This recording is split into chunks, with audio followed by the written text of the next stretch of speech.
real business owner. Whatever your situation is currently is not your forever situation. That's really what real business owners is, man. Like, we don't care where you come from, where are you going? Our goal and our job is to reduce the mistakes that you have to make or the money that you have to lose. You want to be an entrepreneur, you want to be successful, don't give up. You learn, adjust, and continue to move forward.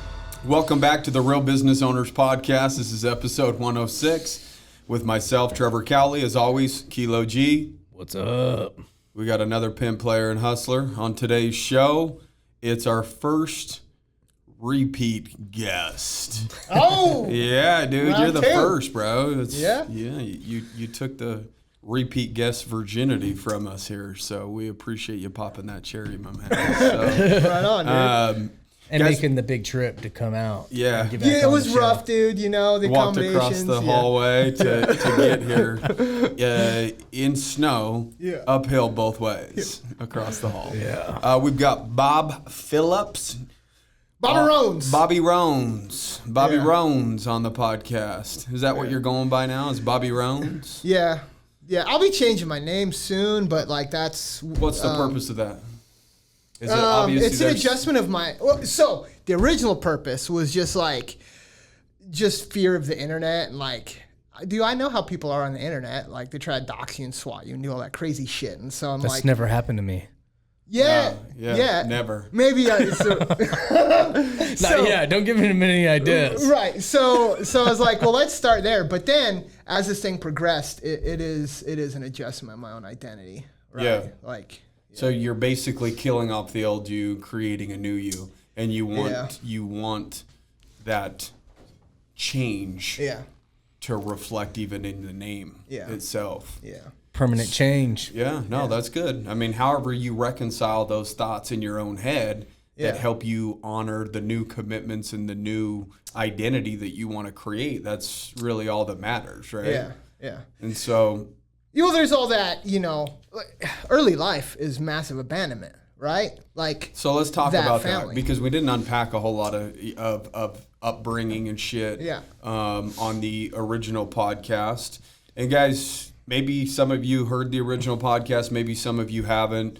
We've known Bob for pushing 18 years or so now. 2003, I think. Somewhere around 2003, 2004. We worked with him in the past. But he is on a weight loss journey. At one point, I think your peak was what, 560, 565? 565 is the highest I've seen on a scale.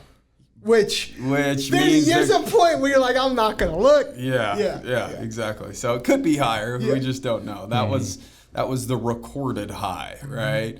And today he's sitting around 330, right? Yep. So we're down 230 pounds from known peak weight, right? And he's obviously continuing the journey. And any time that you're on a journey, whether it's entrepreneurship, life, weight loss, whatever it is, it's not, okay, I'm going to make a change and then all of a sudden life just automatically just starts getting better. I think a lot of people have seen what entrepreneurship really looks like, and it has this big spiral roller coaster looking thing where it's going up, down, all over the place. And that's very similar with like a weight loss journey, right? One day, fucking take on the world. It's going to be easy. You're super motivated. Then the next day you wake up and you're like, where did that feeling go? Yep. Right? Where you've got to peel yourself out of bed and it feels like you've got, what's that? It's not elastic. The command strips. What do they call that? That's sticky shit. Huh? I have no idea. Velcro. Oh, yeah, It feels like you're Velcroed to your bed, right? Where you're actually having to fight because your bed's wanting to keep you in it. And, over the last 5 or 6 months, me and Bob have been getting up at 5:30 every single morning religiously, meeting at the gym by 6 o'clock, and we put in, usually about an hour and 20 minutes, an hour and a half workout every single morning. And so, but there has been times, over the last year and a half where we were hitting it hard and then you fell off. Yeah. Right? And kind of whatever, mentally more so than anything, right? That those demons that you're fighting. And that's what I'm talking about in terms of a journey. Anytime that you're trying to improve yourself, that's the type of journey that you're going to go on, where you're going to have a lot of highs, lots and lots and lots of lows. and you're going to probably walk away from the commitment that you originally had, and then you're going to recommit to it. It's not just this smooth path that you're going to go on where everything's going to just come to you easy just because you're committed to change, right? The sabotaging parts. Sabotage, yeah. But dude, it's a part of it, though. It is. It's a learning part of it. There's important parts of that. No doubt. And the funny thing is the first time I was watching it unravel a little bit in his own mind, you know, I could see the exhaustion behind the eyes. The twinkle wasn't there early in the morning. He's giving Trevor that look. You know, he wanted to rip his head off. Yeah, exactly. Like, fuck you, dude. I don't want to do this shit. Don't but I'll call do me it, whatever. on anything right now. And then it got to kind of a breaking point. You stopped working out for a period of time, 3-4 months, maybe something like that. The funny thing is this time we're hitting that wall again. I've hit it over and over. I've hit it a bunch of times. Yeah, but the difference is, you guys, once you have done that and you've hit that wall and that demon took you out, the second time you recommit, you now kind of understand some of the patterns, some of the head games that these demons, the old identity, will come in and creep in and try to play on you, right? Yeah. And so you can identify those things that are now starting to creep in that took you out last time, okay? And now I'm watching him go through this process of identifying, like, well, yeah, this is the point that I stopped at last time, but he's now familiar with that demon, can see it starting to rear its ugly head, and he's a little bit more equipped to battle that demon now that he knows what it is, rather than not knowing what to expect, going into the journey with high hopes of staying committed, losing weight, getting your life back, and then having that demon creep up on you where you're not able to even identify it, and then it just happens. You're at this spot where you just don't want to move anymore, right? And it's different this time, because once you're a person of like accountability and you've developed higher levels of awareness, like you can't identify you things can't keep better. slipping back without becoming severely depressed, and nobody wants to be fucking severely depressed, you know? So, but let's again, that's a little portion. Again, this is a weight loss journey. It's not like a weight loss 1 year thing or 2, you know what I mean? It's when you commit to that, it's a lifestyle, it's a lifelong thing, right? You can't look for an end in sight. I can't wait till in 6 months when I'm down this much, because at that point you're looking for the pain and the suffering and the struggle to stop, when it just won't ever stop. You just get slowly more comfortable with the pain and the struggle and fighting some of those demons, and you get more used to it over a period of time. And that's really what Bob has gone through here. And the second go around, when COVID first hit, went home to work from home, a little scared, a little nervous.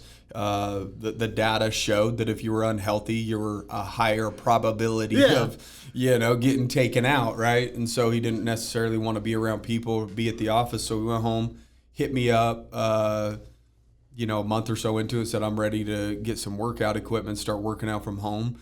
And he took on that journey by himself in his home for probably 8 or 10 months and lost, roughly 80 to 100 pounds just by himself at his home with a small, $1,000 worth of gym equipment. I mean, it wasn't anything crazy. People think they need something special. They need all this cool equipment. That's not the case. You just need motivation and a few pieces of equipment, and you can still get it done. And Bob's proof of that. So that's just kind of a quick background of the journey so far, right? And the amount of time that we've known Bob. And I'll let him kind of take over from here, because last time we didn't get to unpack, maybe some of the past traumas of childhood and, things like that, because everything's connected more so than what people understand.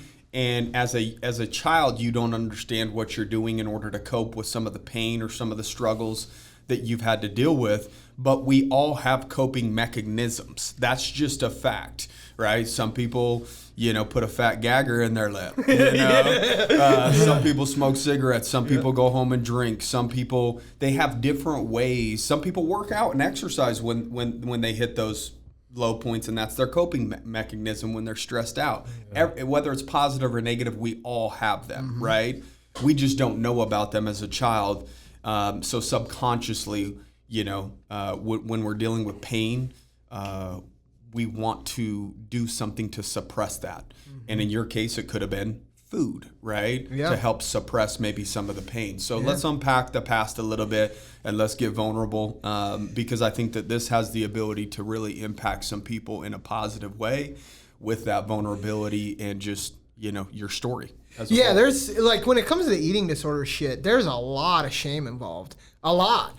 And the body positivity folks, they're out there trying to like negate it by being like, none of it matters. Like you're like, well, yeah, you're worthy of love. You could still but you're be also a good killing yourself. Yeah, you could still be a good person. Yeah. Now, yes, you could be worthy of love, but are you really loving yourself in the way that you should? But yet you expect other people to show love, right? You think like these plus size model gals or men or whatever that are out there posting like Glorifying I love myself that. how I am are full of shit.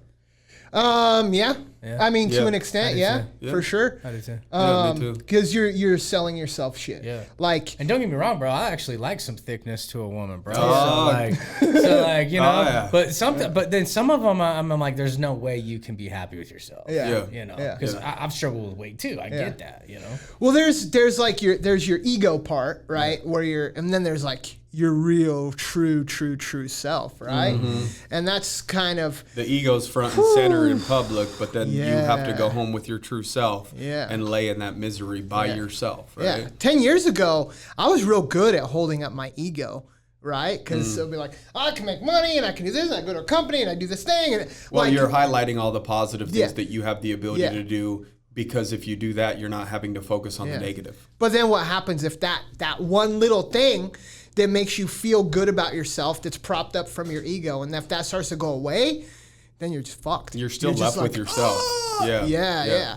And so the last year and a half or so, I've been like, okay, like, is this coming from my ego? Yeah. Let's try to put that to bed. You've got to ask Right? yourself all those questions. You know?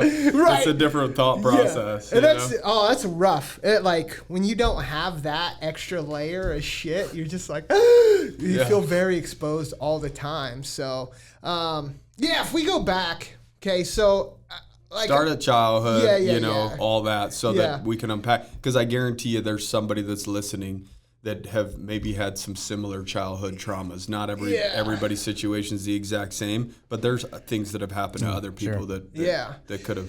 Yeah, so one thing to talk about as I start to go through that is understand that for me, because of the obesity, every insecurity that I had, I didn't have to face it as its own insecurity by itself. I could just be like, oh, it's because I'm fat. That goes in that bucket. Right? One bucket's easier to manage through. Right. Until like, oh, well, if that's starting to go away, and then that insecurity rears its head, and you're like, but, right? You're like, oh, this is on its own over here. So that's when I come back like, oh, that abandonment shit. Okay, so my dad dies when I'm 6. It was a split family, right? My dad had a prior marriage with 2 kids. That split. My mom had a prior marriage with 1 kid. Okay. They meet each other. This is well before I'm born, right? Yeah. So now they've got like the Brady Bunch household or whatever. blended family or whatever, right? And they fight and all the shit that comes with that. Yeah. And then 3 years later along come us. Yeah. When my dad dies, the glue holding any of that together is just Dissipated, gone, yeah. right? And my mom being, look, I hate to say it, but like it's easier to be more compassionate for her. Like my family is full of mental illness. Yeah. They are. Yeah. She doesn't do well socially. She does in short bursts, but like there's stuff that turns into arguments that don't have to be. Yeah. And my dad's not even cold yet. And that could be her way of coping with things, right? Yeah. That she's Yeah. more comfortable with that than actually Yeah. working through it. So my dad's not even cold yet. Like he dies. Yeah. And they're arguing. That family, right? My entire family on my dad's side is arguing with her about this arrangements and this and that. And it's like, why doesn't somebody just be like, it doesn't matter. Just let it go. So because of all of that, Chaos. they were gone. My older brother, my older sister, gone on my dad's side. Cousins, aunts, uncles. These are people that were like a part of my life, but there was always some tension because of my mom's odd religious ideas, which fly in the face of every regular American, right? Okay. And so they were just gone. And then my older sister on my mom's side, severe mental illness. She can't maintain it. So gone. So, and then my mom's blind, right? So I'm 6 and it's like, okay, all this responsibility I take on. And you had a little brother that was how old? He's 3.5 years younger than me. So no, I was 7. So he's like 3.5. Okay. Right? Okay. So, So where does the responsibility go? I took it. You took it. When nobody told me, a I'm 6 just or like, 7-year-old took on responsibility of Yeah. watching a 3.5-year-old. Yeah. Because dad's gone and mom had gone blind. And because you loved him, you're like, yeah, I gotta like, take this on. yeah. Just what you do. There's no decision. It's Yeah. just Yeah. like, It's oh, like, you're that's what you hungry. do. Yeah. She's grieving. She's not like, Yeah. you know, when you've seen people go course. through that, Yeah. like, I guess I'll figure it out for you Yeah. real quick, right? Yeah. Now, this is a long time ago, so it's a little fuzzy. Of course. But that is massive abandonment. Now, they would come back into our life a little bit, right, to try to whatever, and then they'd argue or what. So it never turned into anything, right? So in my mind, it's like, why does my brother, who I looked up to, right, who, look, he's probably not really a good person, but it doesn't matter. When you're a little kid, Yeah. you look up to him. That's just it is. Whether it's Yeah. right or wrong to look up to Yeah. him, that doesn't matter. Yeah. It's, as a kid, you just do that to Yeah. your older siblings. Right. So, and then you're not actively processing this, but it's No. like, well, they don't love me. Like, Yeah. they're not trying. So, like, obviously, it's something about me, Yeah. right? And I'm just now figuring out what that baggage Well, is. sometimes it feels like it was a conscious choice. Yeah. Hey guys, we're going to leave Bob and the little guy. Like that's how it felt, right? In the moment where it was like, but all you have is your perspective. You don't know Right. their perspective. Right. So to you, it feels like they abandoned you, Yeah. rather than just like.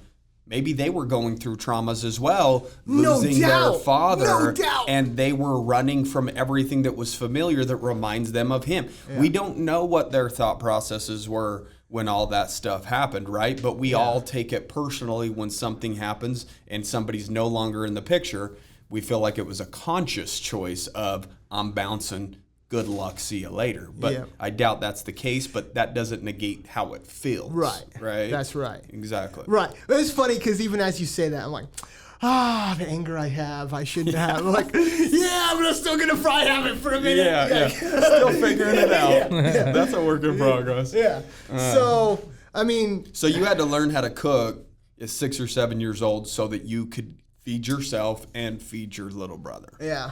And so And my mom, honestly. and your Yeah. mom. Yeah. So with that said, since that was one of the first skills that you learned, Yeah. right, after your father had passed away, do you believe that you continued to turn to making food as a way, one, to feel valued in the home, again, not thoroughly thinking it through, subconsciously, this is, again, this is how I feel valued, and also this is a way, this is my coping mechanism, right? This is a distraction. If I'm making food and I'm doing, then I'm not having to think about everything else, and again, you can kind of swallow everything, those feelings, so to speak, Yeah. right? Yep. Oh, I can cook like an art form now, but for sure, eating was my first drug of choice. Yeah. For sure. Yeah. Even when I was young, I was like, oh, drugs are bad. Da, da. Like, I was getting high as hell on dopamine, right? yeah. You know, just sitting around, just fucking piling it away. Yeah. And so, I mean, God, I was wearing a 3X shirt in like 6th grade. Yeah. So, but also self-perception. Yeah. In my mind, I was way fatter and way uglier than what I actually was because all the self-worth shit that was all fucked up too. Yeah. Right?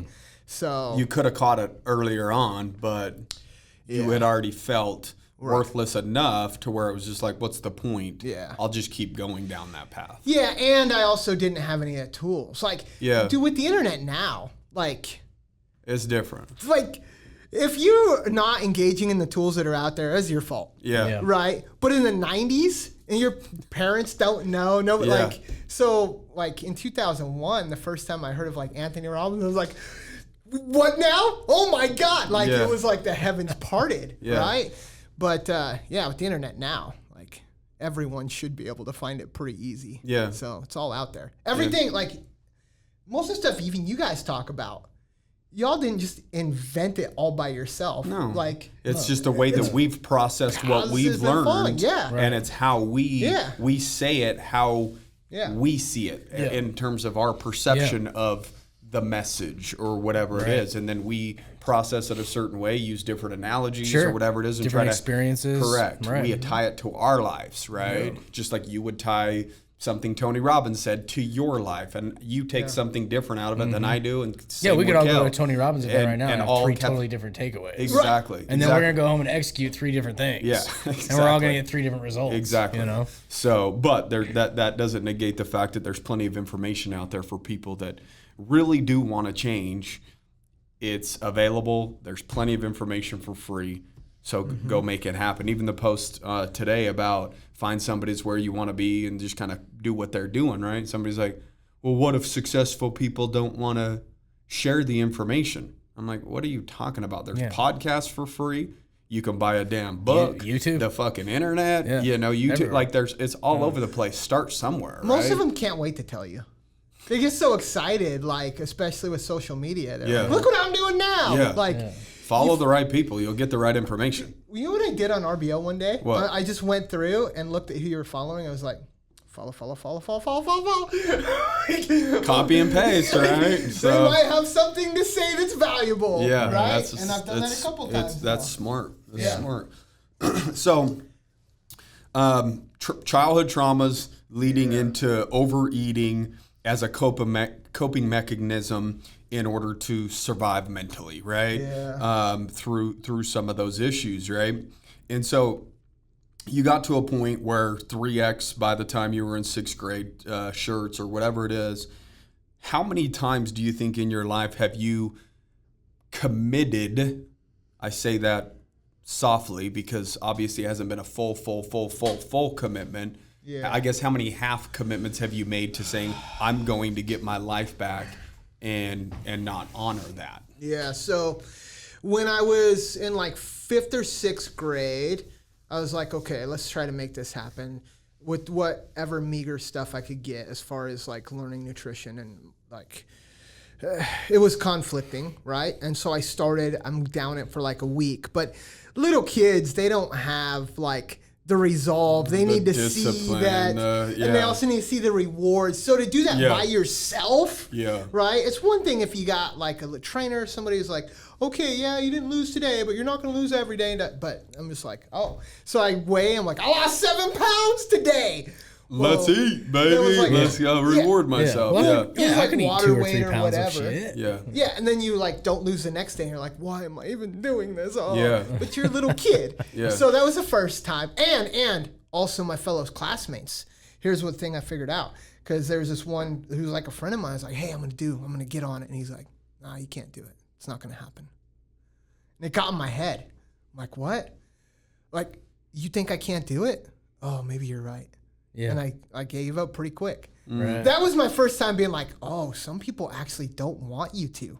Because then that will adjust your relationship with them. Yeah. Right? If you're small or if you're not cool enough or whatever, right, your relationship with them is easier. Yep. Right? Which, Less complicated for them. yeah. Yeah. Yeah. So, and then 2005, I worked at a company and they really pushed.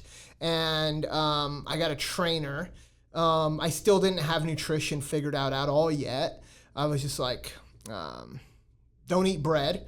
And try to eat more protein and more leafy greens. And that's all I knew. I still wasn't even tracking, I don't think. I did that for like 3 months. What made you fall off that time? What did make me fall off? I don't even remember. It was probably like a gradual fall off. Because even in my head, I wasn't all the way. Plus, I had trouble believing. Like, you say it, yeah. but like, even now, I'll be at the gym underweight, right? I can feel it. I'm like, but is this really going to grow muscle? Is this really, like, even now, right? So at that time, with very few skills, I just ended up falling off. Yeah. Right? I think 6 months maybe. I think I lost maybe 30 pounds. Has this been a thing that you've thought about your entire life? Like, is your weight top of mind when you're up in 400, 500, 600 pounds? Like, is that constant, like, I'm obese, I'm overweight, I need to get it in check? Or is it just kind of come and go? Like, how does that work? It's pervasive in every fucking thing you do. Everything you do. Getting in and out of a car, putting your clothes. Interaction. Yeah. Like, you meet a person, Yeah. in the back of your mind, you're like, I'm the fucking fat guy, right? And so then, well, that's why my personality's turned up to 11 sometimes, right? Because I have to. Because I had to. You feel like you're making up. So you have this image of who you are in your head, but then you have to make up this personality to try to be liked. Like, I think in the back of you think in the back of your mind, like, this person thinks I'm a piece of shit, so I got to show them I'm not. So then you amp yourself up every time to try. Yeah, every I see what interview, you're saying. every interaction, every time you're gonna ask a girl out, every fucking minute of every day. Yeah. And yeah, and then the physical activities, getting in and out of a car, stepping Going off to a curb, grocery like, store, all that. Dude, at the height, it was real bad. So bad, I almost don't forget if I don't actively try to remember, because I could almost not stand and walk. I would have to lean on a grocery cart, right, to walk through the grocery store, Yeah. right? I remember a couple of years ago when we first started working out, and we did that. We only walked one lap. And you were pouring sweat and putting your hand on the wall, needing to grab a drink. Right? And then within like 4 or 5 months, we're doing like 15 laps up and down the stadium stairs, right? And there were some moments there that were pretty rough too, some breakdowns that happened on those stairs, you know? But those are the moments that are the conduit of change. Yeah. Those are those low moments, those breakthrough moments are the things that people need to realize that they can actually do it. And I remember you telling me, you're like, dude, I went to the grocery store and I was just zipping around and all that stuff. And I was like, huh? Yeah. I'm like, but again, people don't understand that. Yeah. They don't understand everything that comes along with being overweight, right? People take it for granted that they can get out of their car and just jog into a grocery store or zip in and out and rush through things because they have the able body to do it. That right? van I bought, you know why I bought that van? Is because I could not fit in a car. I could not, like, steering wheel all the way up, I couldn't drive it physically. So that's like, I have to be a van or a truck or an SUV. So that's why when I went and get a car, I was like, I want a little car. Show me your little cars. Yeah. Yo, you got any Geo Metros up in here? Your boy can fit up in that bitch, dog. Volkswagen Bugs, whatever it is, you know. So, Volkswagen Rabbit. We had one of those, dude. Growing up, My brother had one of those. This is my brother's 7 first kids. car. We would try to squeeze into that In thing. the Rabbit? In the Rabbit, Dang it. dude. Well, We good were thing they sitting kind of had laps. that hatchback area. You just pile a couple kids in there. Well, there's 6 of us in the back seat, right? Lapping it, dude. Dude, It was Rabbit- bad. Rabbit so. brings back some memories, bro. Anyways, enough about the old Rabbit and the lap sitting and growing up poor. This is about Bob. I mean, I don't think people can understand and ever fathom it. Yeah. But at the same time, it makes me wonder why people accept that, because you're choosing to accept that every single day to a certain extent. I guess there's an addiction piece to it with the food, the coping mechanism, the Probably not traumas. consciously. You know, all that. Nothing's conscious. Everything's happening subconscious in most cases, right? In terms of like, again, let's do this to create that dopamine, right? Let's eat, get the dopamine through food, through flavor, right? And that's your sense of comfort, right? Because the world gave you no comforts, right? You lost your dad at a young age. You ate. You got over. There's no comforts in living a life like that besides food, right? You don't really believe it's possible. You're in the beginning, you're telling yourself a lot of lies, right? Like, you got to get, like... It's more of like a nice thought that you start headed down towards, and then you realize how big the mountain is. Yeah. And then you just quit and give up. Yeah. Yeah. The reason, so in 2010, I think I was down to, what did I get to? 385. I got down to 385, right? And I started doing the math. I was like, okay, if I lose weight this fast, it's going to go this long. And I wasn't lifting really yet. Just moving the body. People were talking me out of it, quite frankly. And I looked at this chart because I need numbers sometimes. One of the things that used to drive me nuts, we get to the gym, like, what are we doing? Like, let's go vibe it out. No, I need a chart. What are we going to do? Like, let's go vibe it out. Like, I vibe that shit out, huh? Yeah. I'm like, we're going fucking hard today. We're going to do wall balls, fucking kettlebells. We're doing all this shit. I see the value now, but I couldn't. So I write out the chart, and I'm like, it's going to be another year. Even if I keep this pace, it's going to be another year. And then I just slowly took my foot off the gas because it just, like now a year's nothing, right? So when I got back on this journey. It's either that year or for the rest of your life. That's what But you don't look at it that way. You're like, I can't keep doing this. Again, it's easy in theory, bro. Yeah. Very difficult in action. Yeah. You know? So, like you're like, I can't. Yeah. How can I keep doing this way? Yeah. Right? And I started partying again too. Once you start drinking, that's the other thing that happened. The company I was working at shut the doors. And then I was like, oh, fuck it. That was like your support system. That was the just final. like No, it wasn't my support system at all. Oh. It was just like, look, what happens if you're an alcoholic and the thing you're working your ass off for and it falls apart? What do you do? You go climb into a bottle. Yeah, you drink more. Right? Mm-hmm. Yeah. Like, I did that too. But I also was like, let's go start hitting drive-thrus. Yeah. Oh, yeah. And drinking, you gain so much weight when you're drinking, you know? Plus your diet's not on point. That's when I was gaining the most weight, when I'm drinking. Yeah.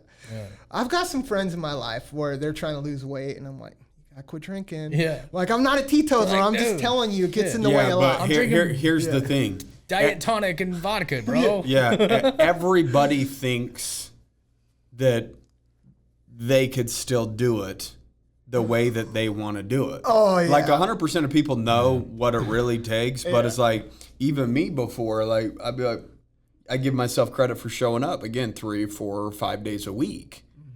And people are like, well, you can't outwork a bad diet. And I'm like, well, you don't fucking know me. Watch me. Yeah. Odds, they're meant to be they're meant for the regular people. Yeah. I'm not regular, right? You think that you can game the system a little bit. You're like, that's cool, whatever. Like, I can out-train a bad diet, right?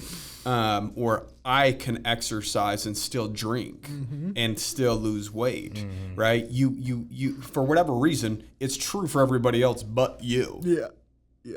I don't know why we all think that way, but it's just the truth, right? A lot of people give themselves a little too much credit for what they think that they can accomplish by not really full out committing. They're flirting with real commitment, but they're not really committing, right? And that's what it takes to change is real commitment, right? So one of the things I grabbed onto, like coming back to this, Yeah. is when I saw Vance Hines' story. There's this guy that went viral because what did he lose, like 300 pounds or no, 200 pounds in 1 year. 200 pounds in 1 year. That's good. Right? That's dope. Yeah, it was, and so what happened when I saw that video? I was like, okay, only 1 year. That's the thing that made me fall off before. But if I start right now, and if I do this and I do it for 1 year, this is where I'll be at. I could do anything for just 1 year, right? And there's, I've lived a few more years, so it doesn't seem like so long anymore, right? Yeah. Now, of course, that was like 3 years ago, right? Now, But do you ever think like, man, if I would have stayed committed 3 years ago in that moment and not fell off, where would I be today? Guaranteed. yes, but also, because anytime I look at myself and I'm out of shape, I always say, man, I should have just. Where would I be I if should I have would've stayed consistent. stuck to If plan? I would have stayed consistent, I wouldn't be here right now, and I wouldn't have this hurdle that's now bigger than the one that I would have to climb if I just stayed consistent, just showed up. yeah. You know? But also, I mean, there's lessons to be learned. There is lessons to Right. be learned. The lessons are usually learned on the fall off. Yeah. And then you look back and like, damn, I shouldn't have done that. There's your lesson, right? And so next time you take on that beast, you're a little bit more consistent because now you pocketed that lesson. Yeah. My fall off for winter 2019 and spring 2020 was the most incredible fall off I ever had. Like, because pandemic time, right? It's just like, why not eat a whole half-gallon ice cream? You're like, why thank not? the Lord he gave me an excuse. It's the pandemic. Yeah, you know? why I get not? to quarantine at home with food. Yeah. Fucking A. We're all, I love 2020. This can be my excuse. Yeah. But dude, I felt sick. Like that time, because I had been on the path for a long time, when I went back off, I was like, oh, I used to feel this shitty all the time. And now it's even shittier. And then, so that's what helped me get back on the path, because I could feel how sick I just felt. Dude, I remember eating fast food for the first time after like being off of it for like a fucking year. And I was like, I think I went to Taco Bell or something. I was like, food was disgusting, and now I feel disgusting. Yeah. Well, you can eat shitty every day and still eat Taco Bell and feel disgusting. Your that taste motherfucker buds, blows up the guts. Your taste buds adapt, though, bro. No, they do. They do. do. Like when you eat good for a period of time and put something different in your body, it's like trying to reject it, like sluggish. Yeah. Where you're just like, oh, why'd I do that? Like But fast food can taste like regret. shit, and then but you keep eating it, and all of a sudden it starts tasting good. Yeah. And then you start eating good for a while, and that shit starts tasting good, and the bad shit doesn't taste so good. Yeah. Yeah. Dude, when that birthday cake came in, and I had a piece of that birthday cake, and I was like, oh, God, how do I even eat that sugar? Yeah. Like, Yeah. oh, my God. Way too much. Yeah. You can feel it now. You can feel it pull you down. Huh? Oh, yeah. And when I feel it process, like 45 minutes after I've had sugar, I'm like, it's not. Like, sugar's just gone. It needs to just be gone from my life forever, you know? Yeah. So what's your thought processes now? You know, I mean, I know that we are hitting a mental wall. I know that. Yeah. You know, being consistent. I mean, you guys need to understand. I mean, there's times where we'll go, 2 or 3 weeks straight with no breaks. As of recent, you've taken Saturdays and Sundays off, which I'm cool with. Yeah. Because I could tell that you're just like starting to get close to that point of the past where it ended up falling off, right? We don't want to hit a breaking point, but we still need to continue the journey in some way, shape, or form, right? Yeah. So talk about where your head's at right now, because I know that you're fighting the beast right now. You're dealing with some of the same demons that took you out a year ago or a year and a half ago, right? Yeah. And so what's going to be different now versus a year and a half ago? Well, one thing is, man, there was a lesson learned from that last fall off. Like, there was a lot of things that led up to that, right? I wasn't feeling successful at basically anything else I was doing in my life leading up to that. And that caused all those panic attacks, right? And so that was there. And I finally put that monster to bed, at least for the most part. For now. Well, no, I to be quite honest with you, as long as you're making all the right decisions, I don't think that they'll kick up again. Yeah, not like they were. Not like they were. Yeah. Not like they were. Everything was just new and different, unfamiliar, and you were having those panic attacks because everything was change quickly, right? Yeah. Everything was changing fast. The early mornings, the workouts, everything. So I understand why it happened, but you got to make the unfamiliar familiar just by continuing to show up, right? Yep. I understand now that to try to change everything in a year, sure, that might catch headlines and people might be excited or whatever, but you're not real chasing the change. 1% of the 1% of the 1% rather than just saying, okay, I'm good being the 1% over a 2 or 3 year period, being able to lose 300 pounds or 350 pounds. Yeah. Right? Like, and now in my head, I'm like, one more year. Now, I know you get worried when I say that because I don't like it. I know. I don't like it at all. One more year for what? Because then you got one more year after that. Yeah. And then you got another year after that. So it's not one more year till I get to quit the program, right? It's one more year to hit a benchmark. Till I don't feel like I look in the mirror, which I don't even think is going to take that year, right? You got to understand, even 3 months ago, I look in the mirror and I don't like. Do you still see the same 560-pound Bob when you look in the mirror? Do you not see the progress that you've made? Because a lot of people still view themselves from the old identity. Yeah. Yeah. I have a hard time taking selfies, right? Like, well, Me you too. get footage. Me too. But you're a dude. So chalk it up to that, not because of your weight, homie. Right. You know? So, like, you get footage at the gym, it's easy Yeah. because you're doing it. Yeah. Right? When I do it, Just myself, feels different, I gotta, feels like, weird. think about it more and stuff. Yeah. Yeah. So, yeah, I am still definitely have trouble identifying with what it was. Like, just today, like, look, the last 3 days, I've been fatigued, like real tired, like struggling. I know. Yeah, I know. We're supposed to meet at 6, bro. Not 6:10, not 6:15. And today, motherfucker, 6:20. Yeah. You know, so my warm-ups are long now. Yeah. So I get the on my way text every morning this week. That's why I know that you're starting to fight some of those demons, and we're starting to get close to that point of previous. Yeah. And so that's why I ask you the question of really where your head's at this time versus last time. Why is it going to be different this time? I'm in the game still. Yeah. For sure. Yeah. For sure, I'm in the game. It's just like, how do I move this? How do, like, when I feel like, well, it's just like when you have so much weight. Like when you have so much weight under you, you're just like, what can I take off? Right? Because it's not just work, or it's not just Exercise, working out. It's all the other shit in life. Yeah. And you're like, okay, if I compartmentalize this better, if I do this better, right? So that I'm just going through that balancing process. But at no point is stop working out part of the weight that needs to come off of that plate. Yeah. Right? You know what I mean? Yeah. So, but this morning I'm looking in the mirror and I was like, okay. That's why.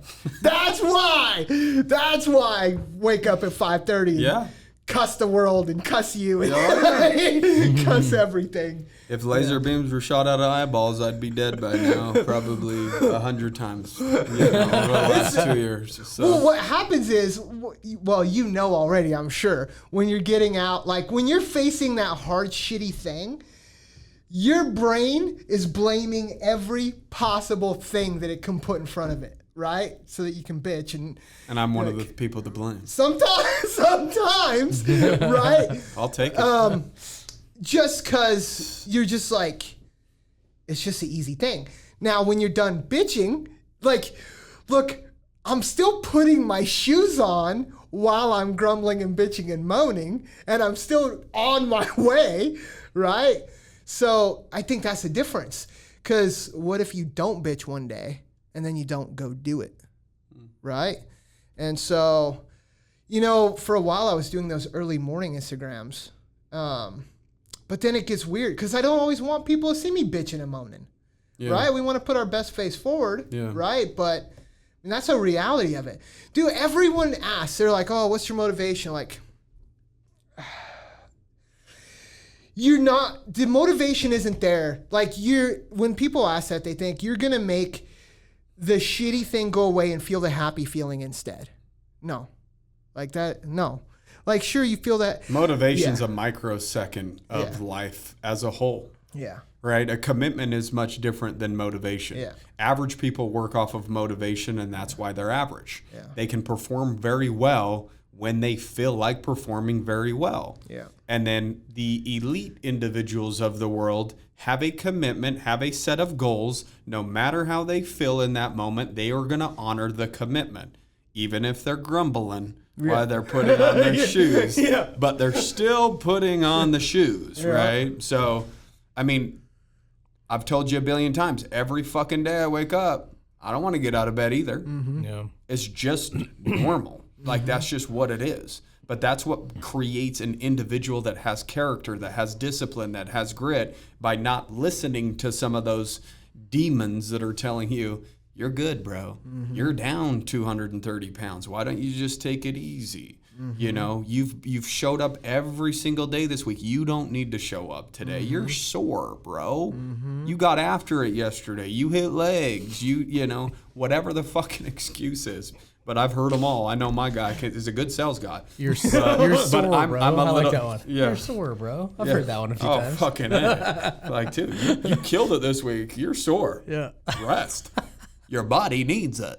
You know, like whatever ways we justify the bullshit. Sure. Right. So You learn about yourself though. Like, dude, my ability. even the ugly parts, and that's the hardest part, is confronting the dark areas that you've kept dark for so long. You're shining light in areas that you haven't shined light in. Yeah. And when you do that, Yeah. That's the other thing that happened. We talked about slaying demons last time. Mm-hmm. I'm starting to think there's no such thing. You can kick the shit out of them and put them to sleep for a while. tranquilize them. Yeah. That's what we'll call them. You can't slay the demon or the dragon, but you can tranquilize them for periods of time. Or at the very least, get so strong that even though it's fighting, it's like a little kid and you're just holding them by its head and it's like, and you're like, Yeah. you're Come funny, on. bro. Yeah. You ain't got me, dog. Yeah, good Everyone's effort. had a Big Brother's had that. Right? Yep. So when these thought processes come up of not wanting to continue or whatever it may be, because you've had some lows, right? And you've had to fight through the lows, and you still showed up during the lows. Mm-hmm. But the funny thing about that is I've also noticed that when you're hitting some of those lows, you do a lot of self-evaluating, asking yourself, what was I doing when I wasn't at a low? Because you've even said like, bro, I fucking stopped listening to podcasts. I stopped doing this. I stopped doing that. I stopped this. I stopped. All these things that you stopped doing that got you to a certain point put you in a low place. That's why when you stop doing the things that are serving you, that's why you find yourself there. Then there you're asking yourself, what was I doing when I wasn't there? And then you find out all the answers. And so again, like right now, like over the wintertime, I hit a low too. I hit a good low, whether it's the whole COVID thing, but I know in the wintertime, like when it's dark and the sun's not out and it gets dark, like I get depressed. I hit lows. That's just a fact, right? But then I asked myself, what are some of the things that I normally would do when I'm at a high? And I noticed that when I'm at my lows, I'm not doing any of those things. Mm-hmm. And I only do those things to get out of the low so that I can be back in a high spot. Then I retreat from all the things that got me back to where I wanted to be. Then I hit the low again. And then here you are, a fucking yo-yo. Shoot, shoot, shoot. Up, down, over and over and over. So this time I created that list of non-negotiables in my phone that I'm just going to do every fucking day. It doesn't even matter. Yeah. I don't care if I feel great or if I feel like shit. Those are things I'm going to do because I know they serve me. And I hate the lows so bad that if I do these things, I will protect myself as much as I possibly can from hitting the lowest of lows. That doesn't mean I won't have some ebb and flows or bad days, right? But I have noticed some of the thought processes that are going on upstairs where you're asking yourself why you're hitting some of these lows and doing that self-evaluation process, right? So what are some of the things that you did that did serve you, that helped you mentally, that you stopped doing, that you're now trying to make a priority? You have got to fill your mind with good shit. You have got to. Period. Every day. It has to be done. There's no...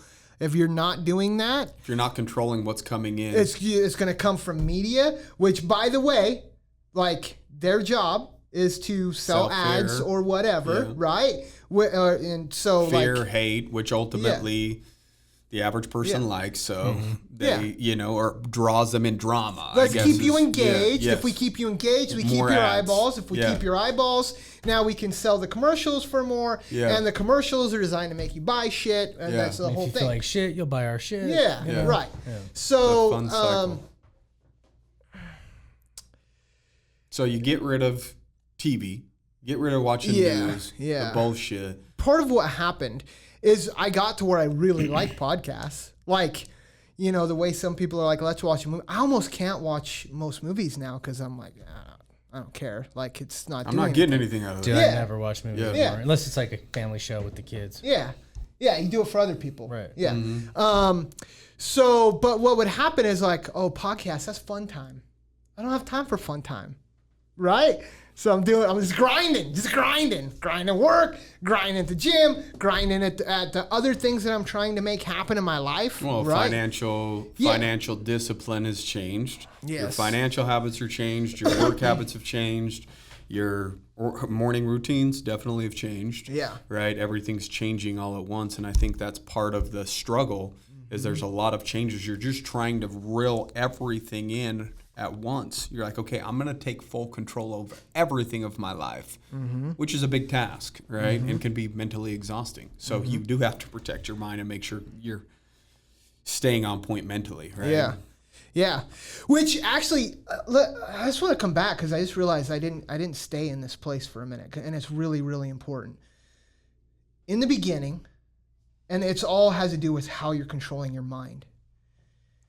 If you're morbidly obese or have some other giant thing that's 1 year, 2 years, 3 years, 5 years, right? And especially if it's a thing that everyone else thinks is impossible. It's just a goal. Everyone thinks it it's doesn't impossible. It doesn't have to be obese or it's just a goal. Yeah. That's 3 to 5 years out. Yeah. Right? So in the beginning, you're lying to yourself, right? Like because the current you can't fucking get there. I'm like, I'm gonna lose all this weight, yay. Yeah. But also it's not 100%. And I would visualize, like, it was so extreme. So when I was first had my nutrition dialed in, I was doing only a little bit of exercise, but the nutrition was dialed in tight, so the weight's dropping. And I had this night job, so I'd go to the night job and I'd come home and I'd be like at home at like 3 a.m. by myself. And there was a show I liked. It was one of those contest shows where they're singing. And so it's like a lot of like, this is my dream. And then it's like, some people don't get it, but some people do get it. And you're like, you're feeling that good feeling, even though it's produced and whatever. You're like, they're achieving their dream.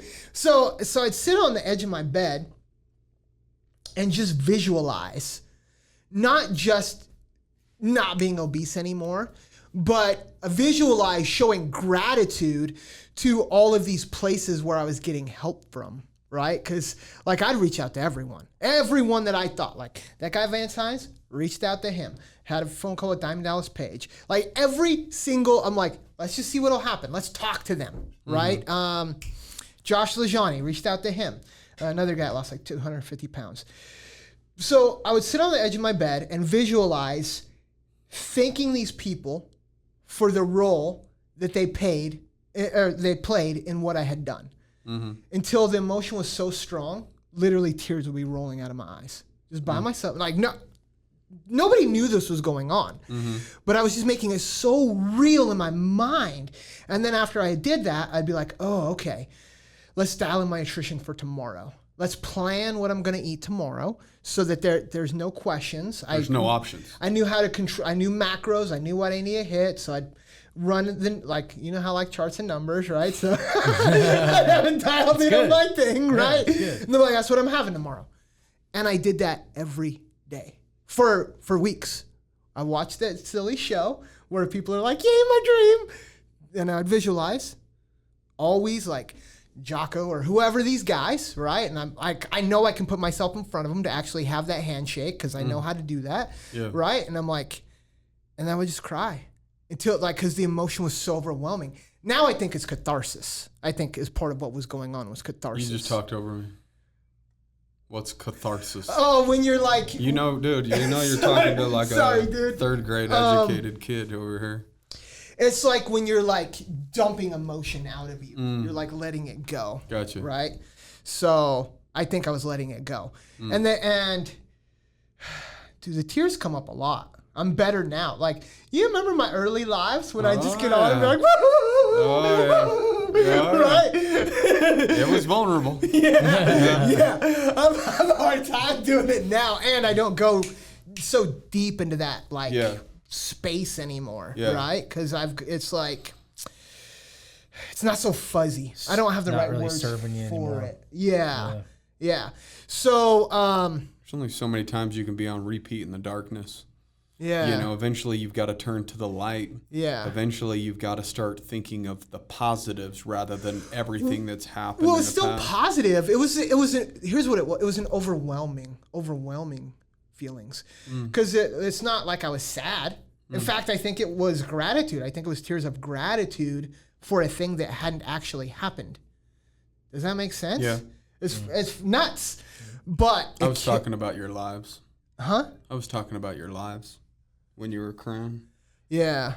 Yeah. That's what I was talking about. I knew when you were saying the visualization and the tears, Yeah. I knew that was like more of a positive thing, Yeah. right? Like, Yeah. because I think that you were getting close to that vision and accepting that it can be you and it can happen, Yeah. right? And so I think that's why that would happen. Yeah.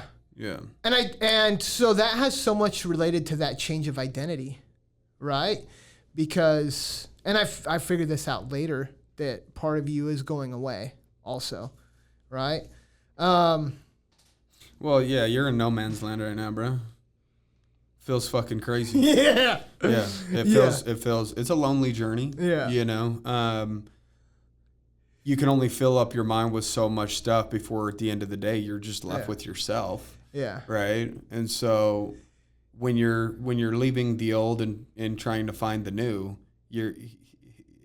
there is a no man's land. Yeah. There is a spot where you look around. Yeah. Who am I? You don't even know who you are. That's why it's you don't even know who you are. Yeah. Right. You're trying to fabricate this other being Yeah. that you want to be.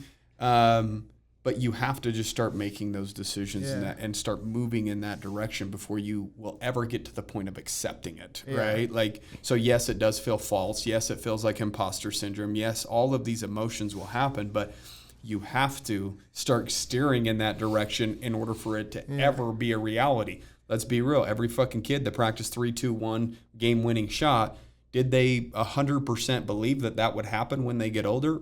Maybe not. Maybe they just enjoyed that moment right then and there, just having fun.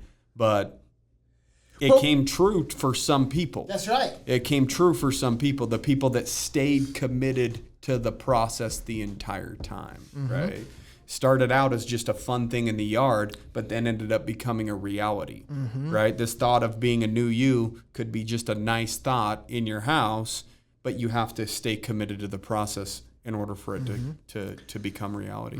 Well, it's probably really fucking hard too, just realizing that like all your old comforts are gone, or you're not allowing yourself to go back to those. And so now you're trying to find new comforts that aren't going to be totally detrimental to There's you. no comforts anymore. You know what I mean? Because everything that was comfort no longer exists. So what are the new comforts? I played with that. Yeah. I played with that. Because we seek comforts. I mean, we just do. That's you know? human nature. It's So- human nature. Your brain wants to do that, right? So if we go back, I had some stuff come up, some like real emotional, intense things. Yeah. Right. And this motherfucker needs to do an ayahuasca, bruh. yeah, I probably do. I No, for probably real. do. For real. I want to do one again. yeah. Like, We're due. Yeah, we're due. You Yeah. remember It's we been a were year at the and a half. gym, and it was like first couple weeks back at it, right? And I had some stuff unraveling, right? And like what would be my normal thing? Let's go eat, go whatever. And I was like, no, let me just tap into that rage instead. Let me feel it. And then I was like, what did I say? I was like, I feel like a caged animal right now. It's like, let's put it to it today. You're Right? You're reprocessing an emotion to rage and then trying to take it out of the gym. Yeah, I was like, Your new comforts are discomforts. yeah, well, we'll have cookies. What we're going to have is we're just going to crush ourselves right now. Yeah. Yeah. You take the rage out on your body Yeah. Which, instead of unraveling it in your own mind. yeah. Right? And that only worked for a little while. And then I was like, oh. Fucking fabricate it's it not where you working. need to fabricate it, bro. Okay, that gas just ran out. Now what? Yeah. Oh, I'm a cursed Trevor. Why put my shoes on? But I'm gonna still go. I have nothing left. You know. So It is a weird thing having your identity shift underneath you. Yeah. It is a trip. Like, because I think at one point you just accepted I'm the fat guy, like you said, and that's always in the back of your mind in every conversation. Yeah. So if that's who you are, yeah. it's going to be very difficult to create a new identity, right? Because that's concrete in your brain. Like literally, that's heavy construction mentally, like jackhammer removing the old and trying to bring in the new, right? And so what are some of the things that you're doing now to reinforce some of those new identities outside of, waking up at 6 and meeting me at 6:20 and being late?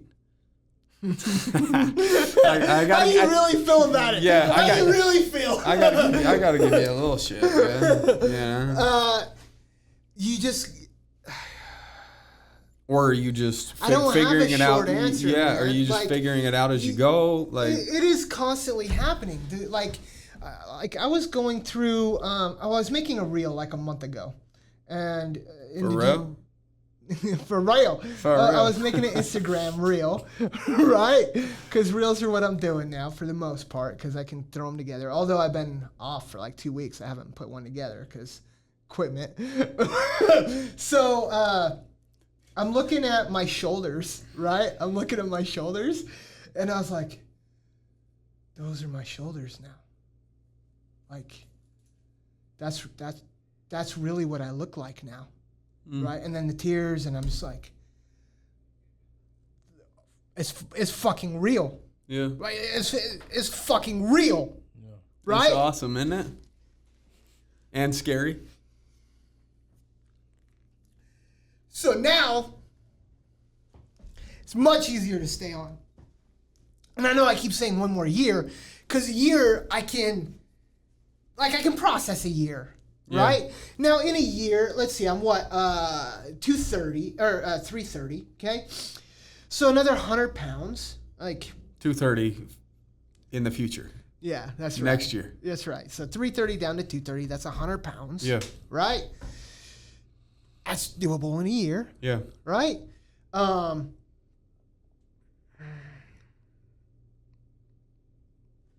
If I go back and look at the last couple years...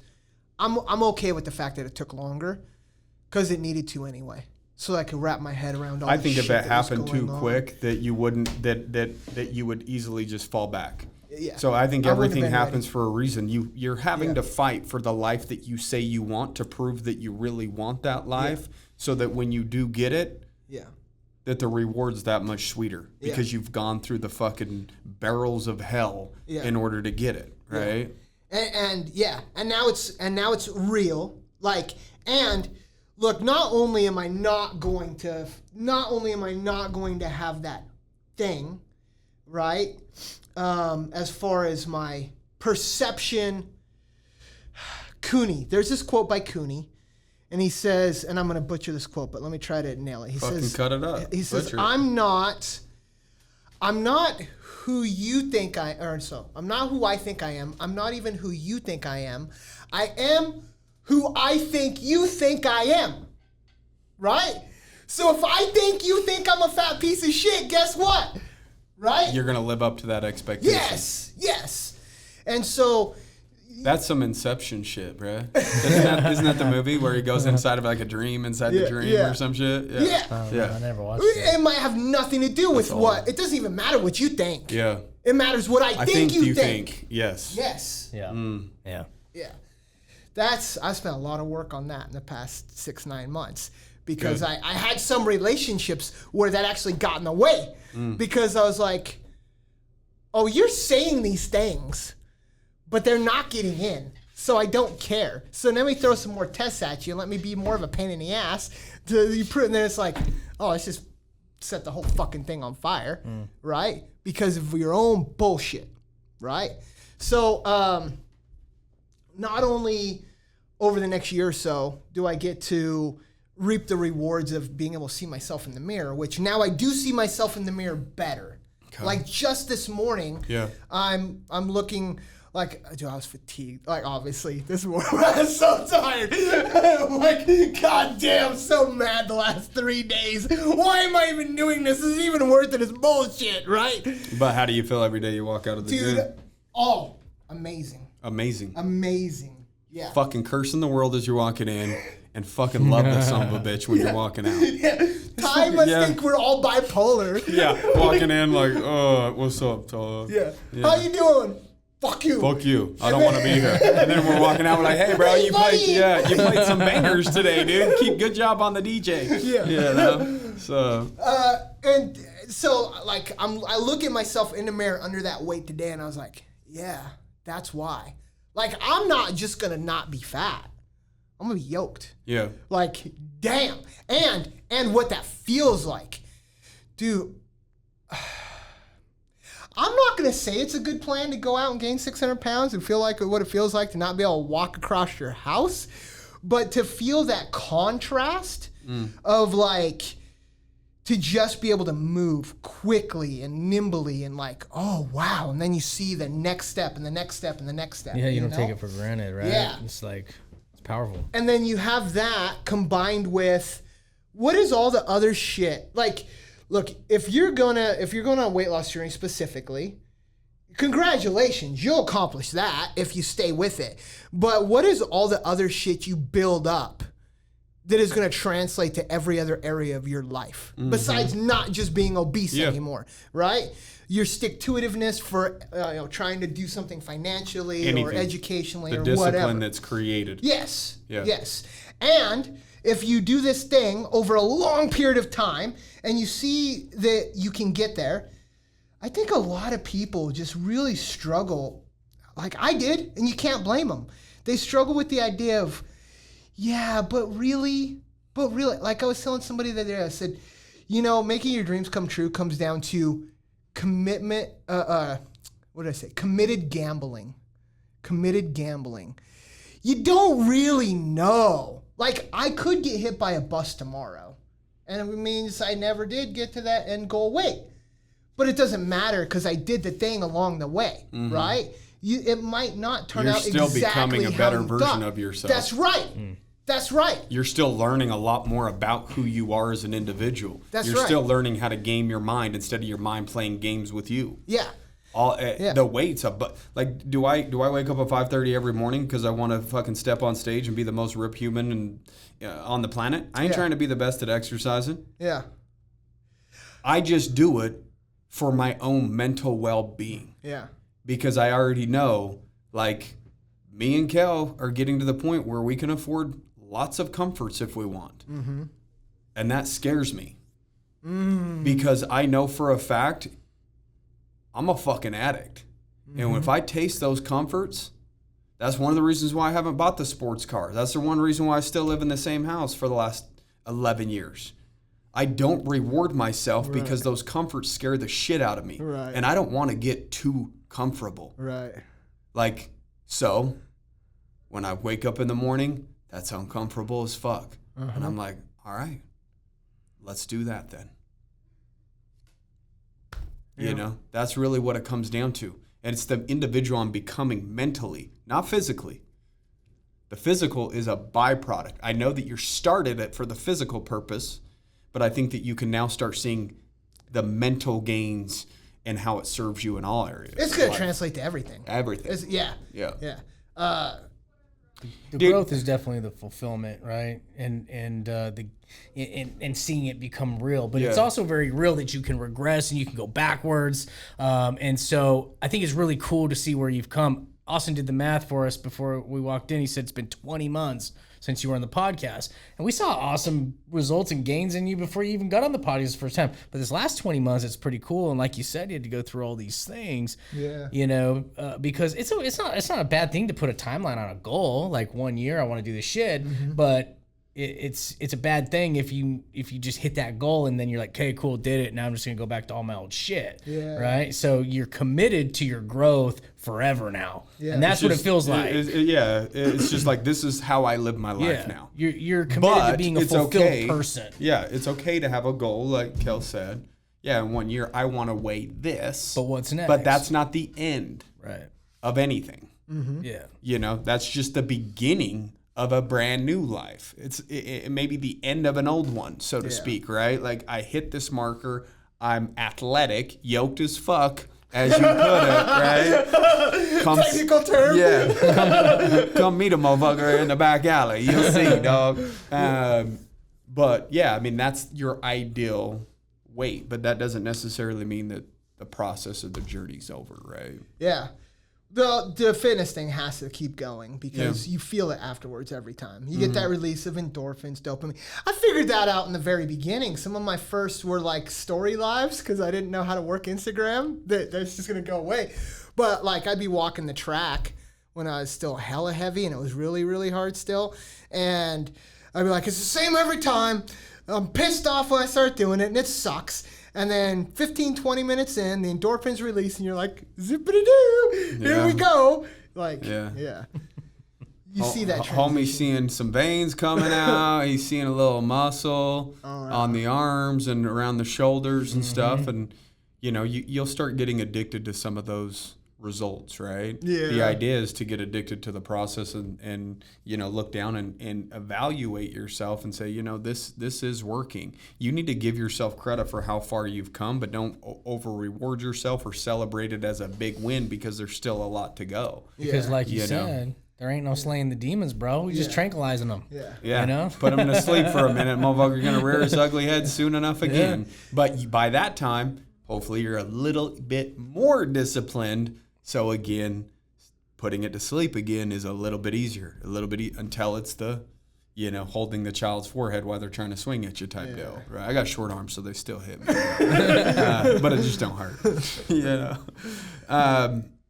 You know, my thing with you, man, is I think that you have far more potential than what you even realize. Yeah. You know, I think that you say some things and you have these hopes which get you out of a current state that you're in, like daydreaming almost. Like it's a cool thought that got me out of the fucking sorrow that I was in for a minute. But in reality, you never believed it. Yeah. It was just a, you know, again, your minor dopamine hit of I would like to, right? Yeah. Or that would be cool if, right? Yeah.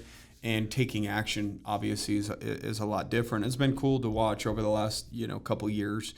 You go through the ups and the downs, bro. Like, because I know that the downs are really where the gains are made. The ups are all cool. That's fine and dandy, but the change happens when you're in those low situations. And again, you start asking the right questions and start doing a lot more self-discovery, right?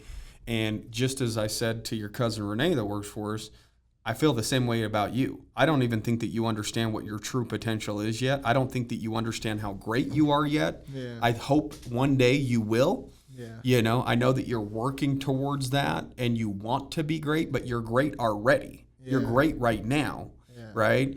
You just need to continue to be great. Yeah. And then everything else will take care of itself. It's a new thing to figure out. Because 10 years ago, I was like, I'm great. Because like I had certain markers that showed externally, like you just relying to yourself or whatever, just to make yourself feel better. It was all my ego shit. Yes. All ego shit. Yeah. Right? And now without that, and then like the imposter syndrome was real at first, like real. And now it's like, it's starting to subside a lot more. Because I'm like, oh. Even if now, because before I'd be like, well, somebody else said this. Yeah, but whoever it is I'm telling that to never heard that person say it. And even if they heard that person say it, it might not have been the right source for them to hear it anyway. Yeah. Yeah. So I try not to think about that too much yet because it honestly does scare me a little bit, if I'm honest. Right? What scares you? The greatness thing. Because I spent so much time living in ego because that's where I had to be, right? You had to fabricate lies to tell yourself to make yourself not feel as low. Yeah. Right. Or even grab on to extrinsic things. Or to blind yourself from the truth. Yeah. Keeping it in the dark. I'm going to lie to myself, tell myself, you know, but the truth is over here. Yeah. Right? You're only great based upon your actions. Right now, your actions are great. So therefore, you are great. Yep. Time just hasn't quite caught up to the greatness that you want. Yeah. Right? Which it will over a period of time. Right? Yeah. There's something that I like as I'm reacclimating, because the last 9 months have been way more intense than all the rest of my life, really, because I'm just really confronting self-identity, really confronting the way the world treats me, and you treat the world how to treat you, and there's a part of me that I would, and I still fight with a little bit. Because I'd be like, oh, well, I weigh less now. So when I go out and about, the world treats me different. So then I'm like mad at the world because I'm like, fuck you, I was valuable, full, blah, blah, blah. But no, I carry myself different. It's not just a way. I project different vibration, as you would say, or different energy, frequency, right? Yeah, frequency. So that's what's really happening. There's all this other vibes and stuff that's going on with me that's different, right? Could have all been there the whole time, provided you carried yourself in a certain way. Yes. Yeah. And maybe it was. But again, what You didn't I feel think you think valuable of enough. me. Yes. Yes. So then you just blow it apart, or you don't accept it, you don't hear it, right? So this last 9 months, do you know how many times I would be like, what the fuck is going on in this world? Literally, that's how it came out the first time, because something happened. I got a response to this text that was way outside of what I had anticipated, right? And I was like, now, happy, elated, it was an exciting thing. But it did not it didn't make sense because it was so out of my belief system, right? So I'm like, In other words, you didn't feel deserving of it yes, because of your own self-identity. yes. And so that was the first time that happened. I'd be sitting on the porch, right? Renee's living at the outside the house at the time, and then we had these crazy neighbors. And they'd be like, you watch a lot of sports? I'm like, what are you talking about? They're like, well, you sit on the porch and you look at your phone and then you yell. They're like, you're always like yelling. So we just thought you were watching sports. They like scored or missed them. I'm like, no, like I'm either like listening to a podcast where like I'll hear something, I'm like, oh my God, epiphany, right? Yeah. Or I'm going through texts. Because I was really swinging for the fences for a minute. Like every time I'd be like, I'll send this text or this email or this, and I'll just say this, even though I think it's crazy, but let's just see.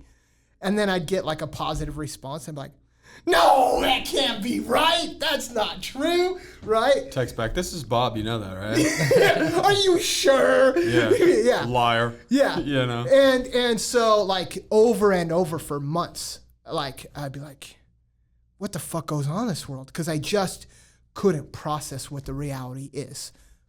But it's getting easier.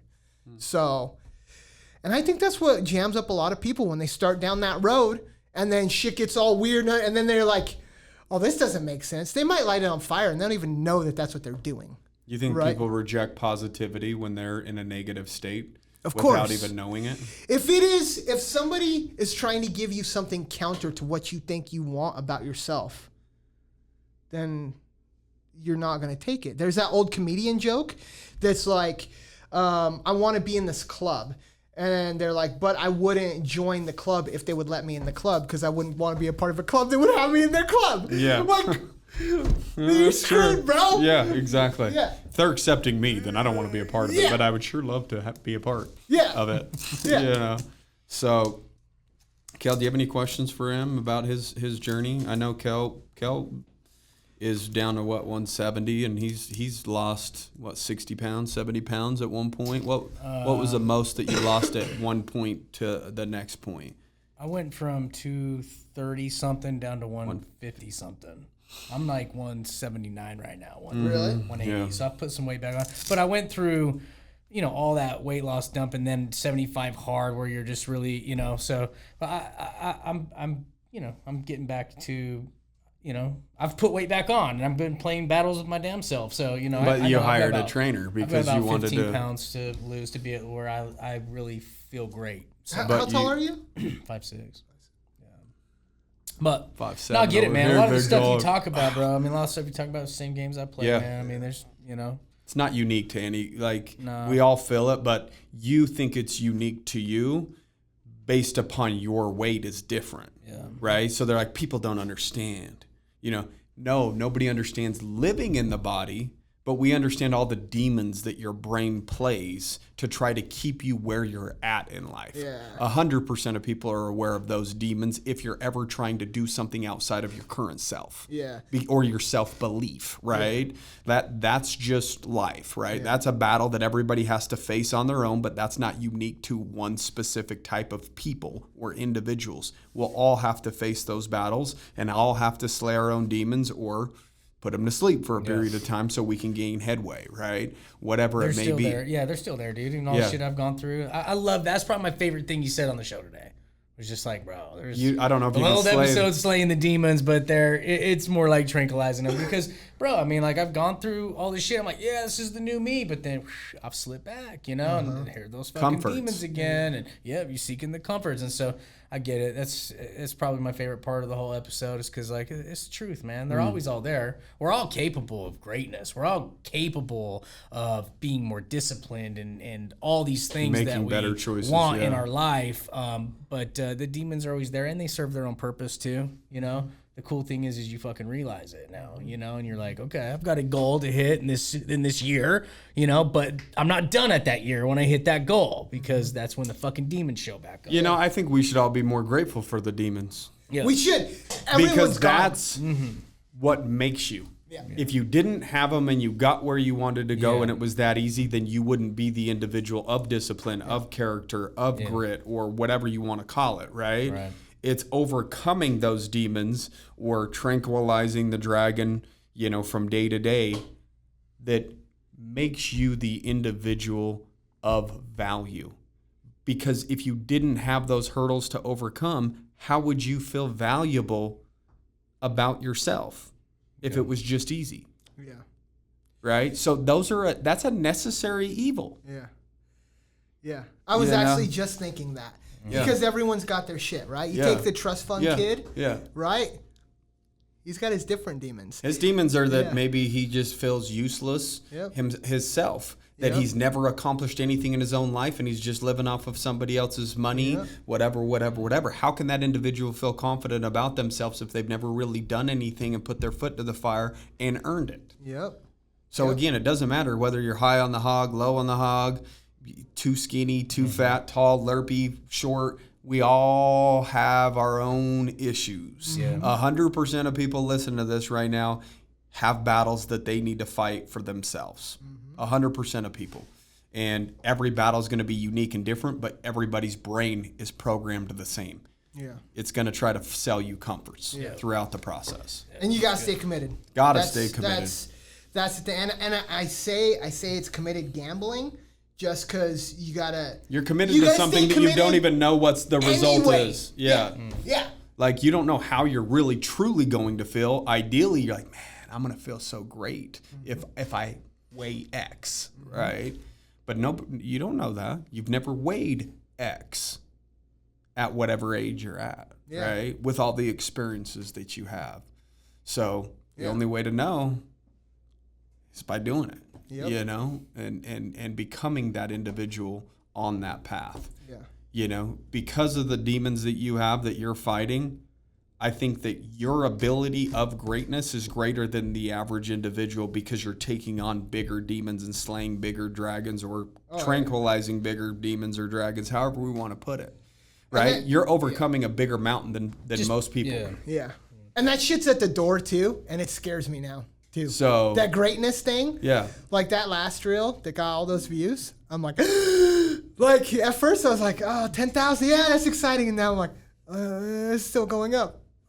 It's still going up, right? Like I want to start to shrink from it, right? I could feel that, and I was like, oh, what's going on here? That's interesting. So that's more shit that's gonna come up that I'm gonna have to figure out, because Isn't that weird that getting positive attention is considered a demon in your own mind? Well, because That's you get a really demon good at, you've gotta you get fight. really good at fucking hiding, dude. Yeah. You You get really good at fucking hiding when pushing out you're. the positive. Well, yeah. it's like I feel like I'm this level of good, but now it's going too much. Oh, now that's too much good. Like yeah, it's a fucking trip, man. That self-identity shit, and that's part of the problem with those body positivity folks is they're working on the wrong part, the wrong thing, right? You gotta keep at it though, because that's what comes from it more than anything else. Like, I'm not gonna not show up. I have to be real sick. I'd have to be real sick to not go. And there's a lot. There's some important things about the body positive shit. You know what I mean? Like Yeah. I see these gals that are just like, dude, I got stretch marks. I'm gonna rock it. I'm gonna love it. And I think that's important. Nothing wrong right? with that. But you know, if you're 200 pounds overweight, that you don't feel the greatest. Well- and it's not okay to just say, you know what, I love me when you got internal health issues, Well, if you- compounding and growing, and you know, it's affecting you mentally and everything. Who's the guy? Even if you're trying to hide it with that body positive. Yeah, but if you love yourself so much, wouldn't you go through hell for yourself? Yeah. Yeah. Well, there's the guy You know? that's got the one finger, right? And no legs, Yeah, Nick. right? Nick Santon. Yeah. I can never say his last name, but he's I don't know. he's badass. Santos It's or like something? it's like Italian or Yeah. something. Yeah. That's fucking body positivity, Yeah. right? Yeah. Like, well, Look at the guess shit what? you I'll can't figure control, out how to right? do a bench press, even though Yeah. I got only one arm, Yeah. right? Yeah, exactly. No, that's cool. It's a great episode. Great episode, It's yeah. great to see you come, further and further every dude, I'm excited to be around you all the time. So I'm excited I get to see you here and see your growth. It's been awesome, incredible, inspiring. Yeah. One more year. This motherfucker. I'm not quitting after you. So expect Bob to be our first third-time guest on the episode. How many episodes were in between the two? 20 months, 52 weeks. It's like So it's like 90. so it'll be around episode 200. We'll have 200-pound Bob for episode 200, right? So whatever weight you're at that point, we'll have that be the episode. So if you get There down at you go. 230, you'll be at episode 230, and then we'll circle back. So. Guys, I believe today's episode was super impactful. You know, we talked about a lot of things that are going on in every single individual's mind, the limiting beliefs that we all have to try to overcome, Yeah. the comforts that are always so tempting, The realities. the realities that of the demons will come fucking back. Yeah, it's that's true. that was a good part of today's episode, no doubt. You know, and understanding that even when you hit a certain weight or income level or that, it's not all fine and dandy for the rest of your life after that. The fight is waiting for you the next morning that you wake up. Every single day is going to be a battle. It's going to be a fight, and you need to expect it. And the day that you don't think that that's going to happen that's the day the demon wins and you lose. Yeah. So we hope you guys got a lot of value out of today's episode. Bob, why don't you tell them where to connect with you? Yeah, Instagram, Bobby Rones, BOBBYRONES. That's at Bobby Rones. That's BOBBY Yep, RONES. RONES. Yep, on Instagram. Kind of rhymes. BOBBY. Sounds good, dude. RONES. So So I need to get on the TikTok game, but I haven't yet. get your fucking dance skills up, baby. Yeah, You know, dude. Yeah. Dab. I don't know Do if that's some still a lip sync. thing or whatever. Yeah, I don't know. The backpack Fortnite kid dances. dance. Yeah, backpack kid. You got a lot of catching up to do, bro. From like 2015 to now, you got a lot of dance moves to get down. So, guys, make sure that you're sharing this episode, dropping a review. You know, we've got I think almost 440 reviews, but there's thousands of listeners. So you know who I'm fucking talking to. Take about 5 to 10 seconds. Hook us up. Hook us up. Say Bob's a badass. Listen to that episode. Trevor and Keller, all right. I'll keep listening. Hopefully, I'll pull a nugget out eventually. But for real, make sure that you're following Bob, supporting Bob on his journey, even though it feels awkward to him. That's why you should continue to do it. Make him feel awkward so he has to deal with that demon, overcome it, and win. So, guys, keep kicking ass. Have a good day and take care.